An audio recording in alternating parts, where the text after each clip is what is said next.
जी कल इलेक्शन भी है, हमें ये हाउस इलेक्शन कमीशन वालों के हवाले करना है, उनको पोलिंग बूथ्स वगैरह बनाने, तो इसलिए अगर वाइंड अप स्पीच सरदार शाह साहब कर लें तो मेरे ख्याल में बेहतर होगा।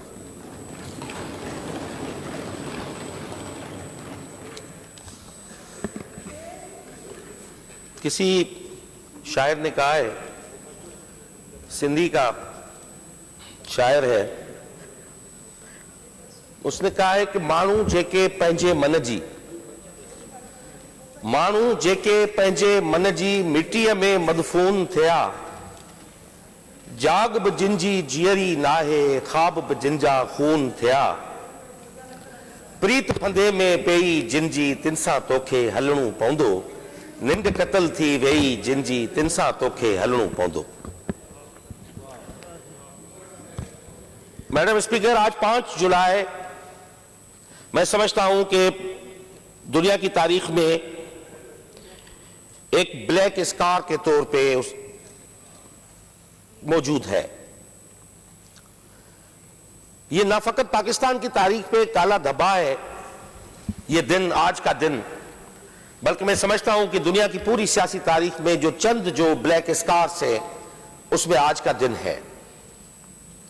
ये फकत कूडीटा के नाम पे, ऑपरेशन फेयर प्ले के नाम पे एक मुंतखबा इलेक्टेड प्राइम मिनिस्टर जो फकत वजीर आजम नहीं था, पाकिस्तान बनने के बाद 47 से लेके 1977 तक अगर पाकिस्तान की कुल कमाई थी, जो इस मुल्क ने इस पूरे प्रोसेस में जो कुछ भी खासा था, उसका जो कुछ भी हासिल था, जो उसकी कमाई थी, वो जुल्फकार अली भुट्टो की शक्ल में उनको मिली, जिन्होंने उस मुल्क को आइन दिया जो मुल्क 47 से लेकर 56 तक 9 साल 1945 के ब्रिटिश इंडिया एक्ट के तहत चलता रहा। जिस मुल्क के पास आइन नहीं था, दुनिया का शायद ये पहला मुल्क होगा जो अपने आइन के, हिंदुस्तान ने आइन बना दिया उस वक्त, इस मुल्क के पास आइन नहीं था, बगैर आइन के एक मुल्क चल रहा था। 56 में आइन आया, गैर मुतफिका, कोई कंसेंसस नहीं था उस पे। 62 में आइन आया, कोई कंसेंसस नहीं था उस पे। फिर 73 में जिस मुल्क को मुल्क बनाया, जिस मुल्क को आइन के बगैर मुल्क चल नहीं सकता, दस्तूर के बगैर मुल्क नहीं चल सकता, मंशूर के बगैर पार्टी नहीं चल सकती, दस्तूर के बगैर मुल्क नहीं चल सकता। और जिस शख्स ने इस मुल्क को शनाख्त दी, जिस शख्स ने इस मुल्क को आइन दिया, मैं एटमी पावर की भी बात नहीं करता, वो बाद की बातें हैं सारी, जिस मुल्क ने शनाख्त दी वो शनाख्त छीनी गई। और ये जो कूडीटा था, ऑपरेशन फेयर प्ले था, ये जो शब खून था, ये उस हुकूमत पे नहीं था, ये पाकिस्तान के मुकद्दर पे शब खून था, पाकिस्तान के ख्वाबों पे शब खून था। ये हमला पाकिस्तान के मुकद्दर और तकदीर पे हमला था। और आज का दिन मैं समझता हूं इसको बाकायदा यहां पे फकत एक रेजोल्यूशन के तौर पे ना किया जाए, इसको सब पॉलिटिकल पार्टीज जितनी भी हैं, वो पॉलिटिकल पार्टीज इसको एक सयाह दिन के तौर पे मनाया जाए कि पाकिस्तान में कल कोई फिर ऐसा ताले आजमा आके जमहूरियत को ना कुचले। हमारे यहां तो पूरी स्कोरिंग होती है। मेरे भाई यहां से तकरीर कर रहे थे, मैं सुन रहा था, मैं किसी को रिज्वाइंडर नहीं दे रहा, मैं किसी को कोई रिबटल नहीं देना चाह रहा, मगर उसमें सारी बातें हैं। बिल्कुल भुट्टो साहब के साथ सब थे। भुट्टो साहब ने जब सफर शुरू किया इस मुल्क में, भुट्टो साहब का जो भी पॉलिटिकल कैरियर है जब से आया इस मुल्क में, वो पूरा का पूरा असेंडिंग है। भुट्टो साहब जैसे इस मुल्क में आया था कि उस फांसी के झूले तक, जब वो फांसी के झूले तक गया तो उसका वो उसने जिसका जो भी सफर था वो असेंडिंग ऑर्डर में था। लोग आते गए, काफरा कारवां बनता गया, मगर 77 के बाद 5 जुलाई 77 के बाद भी का पीरियड था। 2 साल भुट्टो साहब जेल में रहा, उसके बाद भुट्टो साहब को सूली पे लटकाया गया, उसके बाद का भी दौर था। एक बड़ा पाकिस्तान में MRD के नाम पे एक मूवमेंट चली, एक नेता लड़की थी उस वक्त खड़ी थी जो बंदूकों वालों के सामने, वो बेनजीर भुट्टो थी। और एक उनकी अहलिया थी, मादरे मिलत थी हमारी, जो उसके साथ खड़ी थी, मादरे जमहूरियत थी जो उनके साथ खड़ी थी, मगर उसके और भी रुफका थे। आज मैं फख्र से कहता हूं कि पाकिस्तान पीपुल्स पार्टी का खासा ये है जुल्फिकार अली भुट्टो के शख्सियत का, उसके नजरिए का सहर ये है कि जब से जुल्फिकार अली भुट्टो का दामन पकड़ा उस पार्टी का, आज तक वफा की भी ये निशानी है जो हमारे सामने बैठा हुआ है सईद कायम अली शाह। जो कहते हैं लोग कि उस वक्त हम बड़े करीब थे जुल्फिकार अली भुट्टो साहब के साथ, वो गए कहां जब जनरल ज़िया जब यहां पे आया 90 दिन की इलेक्शन का वादा करके, फिर 11 साल तक हुक्मरान बना रहा, वो सारे रुफका गए कहां, दोस्त कहां गए? वो किसकी जदोजहद चला रहे थे? मैं नाम नहीं लेना चाहता, मुझे बड़ी रिस्पेक्ट है उनके साथ, मगर किसी के सियासी किरदार पे बात हो सकती है। अगर सियासी तारीख के हम शागिर्द हैं तो फिर सियासत की भी छेद होगी। हम तनकीद पीपुल्स पार्टी पाकिस्तान में, मुझे बताएं मैडम स्पीकर, कोई ऐसी पार्टी है जितने इतनी क्रिटिसिज्म बर्दाश्त की हो? एक मुझे पार्टी बताओ जिन्होंने अपने कारकुनों के, उनको फटके पड़े, उनको फांसियां मिली, उनको जेलों में डाला गया, उन कारकुन को मारा गया, उनको, मुझे सारी पॉलिटिकल पार्टीज पाकिस्तान में बैठी है, मुस्लिम लीग से लेके आज की पीटीआई तक, उनकी आज तक कोई चिड़िया मरी है? मुझे बताइए, उनकी एक चिड़िया तक उनकी मरी हो इस पूरे सियासी सफर में? तो मैं आपको बताऊं, कुर्बानियां पीपुल्स पार्टी दे, वो जुल्फिकार अली भुट्टो का शहर था। मैं आज भी कहता हूं जुल्फिकार अली भुट्टो का शहर है कि आज भी इस मुल्क में जो खान साहब हैं वो जब अपनी बात का, जबान का जायका तब्दील करने की कोशिश करते हैं तो जुल्फिकार अली भुट्टो का नाम लेते हैं। जुल्फिकार अली भुट्टो इस मुल्क में कई जो है सूडो डेमोक्रेट्स जो पाकिस्तान में आए हैं, वो जब भी अपने वादों का जायका तब्दील करते हैं तो जुल्फिकार अली भुट्टो का नाम लेना गवारा करते हैं, मगर फिर उसके आगे पीछे आ जाते हैं उसकी पीपुल्स पार्टी के बाद कि आज की पीपुल्स पार्टी ये है, फला की। भाई आज की बात तो आज तो आप भी बैठे हुए, आप पे भी बात हो सकती है, ये कोई बड़ी बात थोड़ी है। आज आप जो है वो आज के दौर के चे गेवरा हैं क्या? आप आज कोई इनकलाबी जदोजहद चला रहे हैं क्या?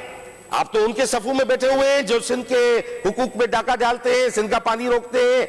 जब एनएफसी की बात आती है आप चुप मुंह बंद करके बैठे होते हैं, बात ही नहीं करते। हमें यह नहीं पता कि जनरल ज़िया के कालीन से कौन से कीड़े निकले, हमें नहीं पता क्या? हमें सब पता है कि रेड कारपेट पे लेटने वाले कौन थे जनरल ज़िया के दौर में, मगर हम ये बात करते हैं कि आज का दिन उसको योम सया के दौर पे उन दिन को देखा जाए, क्योंकि उसके बाद पाकिस्तान ने एक तवील काली रात देखी। फैज अमन फैज साहब ने कहा था कि निसार में तेरी गलियों पे वतन के जहां चली है रस्म के कोई न सर उठा के चले, जो कोई तेरे चाहने वाला तवाफ को निकले नजर चुरा के चले, जिस्मो जहां बचा के चले। वो काला दौर था, वो ऐसा दौर नहीं था कि ये पूरी जो दुनिया के इनकलाबी जितनी जदोजहद चली है, दुनिया में जो हक के लिए लड़े हैं, इमाम हुसैन से लेके, इवन में उससे में श्री रामचंद्र से लेके फिर इमाम हुसैन से लेके इंसानी तारीख के जितने भी बड़े लोग हैं, उससे लेके जुल्फिकार अली भुट्टो तक, वो आज तक आमरों ने उनको खत्म करने की कोशिश की कि उनको तिबई मौत देके, फिजिकल डेथ देके, उनको चाहे गोली से उनको गोलियां मार के या उनको सूली पे लटका के, वो समझते हैं कि ये बाब यहां पे बंद हो गया। ये बाब यहां पे बंद होना नहीं है, हो ही नहीं सकता। आसार लुधियानवी ने कहा है तो खून है, शक्लें बदल सकता है। शक्लें ऐसी कि मिटाओ तो मिटा न सको, नारे ऐसे के दबाओ तो दबा न सको, शोले ऐसे के बुझाओ तो बुझा न सको। आज चे गवेरा का जो प्रिंटेड जो तस्वीर है, वो आज दुनिया के नौजवान जो है वो अपनी टी शर्ट पे पहन के घूमते हैं, कोई उतार के तो उसको दिखाए। जुल्फिकार अली भुट्टो का नाम जो है तारीख से कोई निकाल के तो दिखाए। वो कहां गए ताले आजमा, वो जिनके फकत दांत मिले। मैं तो हमेशा ये मुतालबा करता रहा हूं कि सिंबॉलिकली सही उन दो दांतों को निकाल के किसी धागे में बांध के सिंबॉलिकली दिखाया जाए इस मुल्क को, उनको सूली पे लटकाया जाए कि कल कोई आके ऐसी हरकत ना करे। आज मुल्क क्या किस नहज पे हम पहुंचे हैं, क्यों पहुंचे हैं? अगर कोई तज्जिया करेगा तो मैं समझता हूं द टर्निंग पॉइंट वाज 5 जुलाई 1977। वहां से मुल्क जो है वो अब तरीके रास्ते पे चला तो आज तक चलता आ रहा है, वो सही सिमत में नहीं आ पाया। भाई दुनिया में मोदी ये कर रहा है, फला ये कर रहा है, फलस्तीन पे मजालिम हो रहे, कोई अमली एक्शन होता है। अभी हुकूमत इनकी गई है। ये खान साहब बैठे थे, हम उस वक्त रो रहे थे कि जब महातीर मोहम्मद कोलमपुर में अलग इस्लामी ब्लॉक बुला रहा था कि भाई जो मजालिम हो रहे हैं मोदी के, जो कश्मीर पे हो रहे हैं, उस यहां पे इकट्ठे हो। ओआईसी को तो वो पूछने के लिए तैयार, ओआईसी का जो हाल है वो हम समझते हैं, इसे हिजड़ों का हाल भी अच्छा है इस मुल्क में।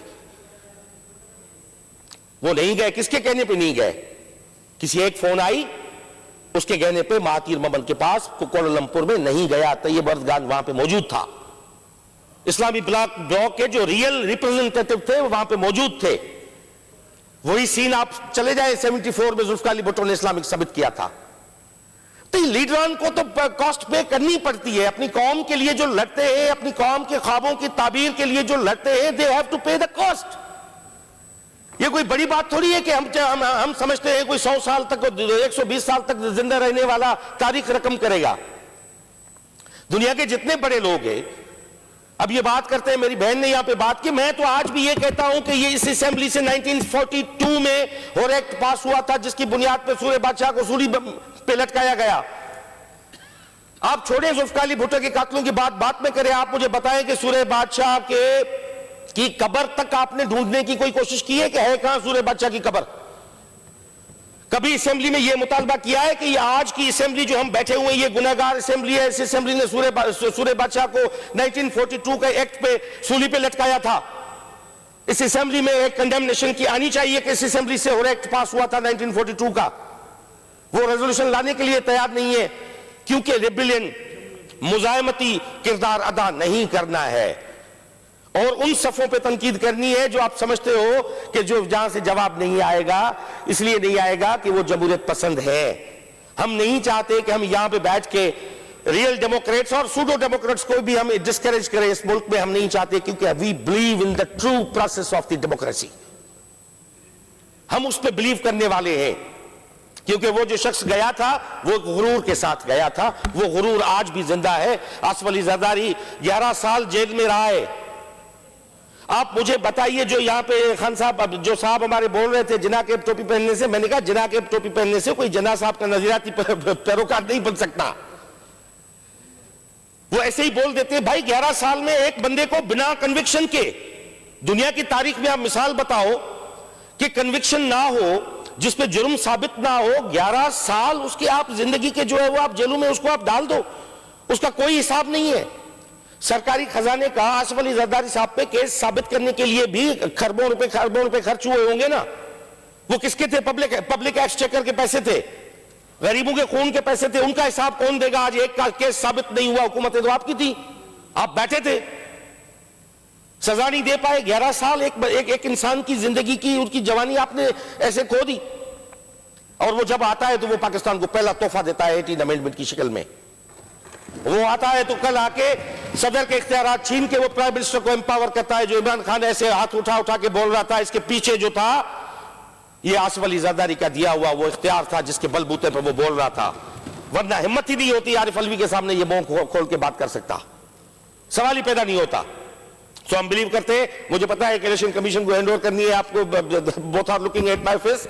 एंड से लास्ट में फकत ये करूंगा कि ये मंजर है, वो गुरूर है जो आज तक पीपल्स पार्टी के एक एक जियाले में और साईं कायम अली शाह जैसे बुजुर्ग के चेहरे पे और आप उसके पेशानी पे देखे, वो गुरूर है जो जुल्फिकार अली भुट्टो ने सलेब पे जाते हुए, उस सूली पे जाते हुए वो जो देखा होगा और अपने जल्लाद को कहा होगा कि करो कुजे जबी को सरे कफन, कि मेरी पेशानी को ढांप दो कफन से। करो कजे जबी को सरे कफन, कि मेरे कातलों को गुमा न हो, कि उनको मेरे कातलों को पता न चले कि गुरूर इश्क का बांकपन पस मर्ग हमने बुला दिया, कि मरने के बाद भी वो गुरूर हमने बुला दिया। जी भुट्टो, थैंक यू।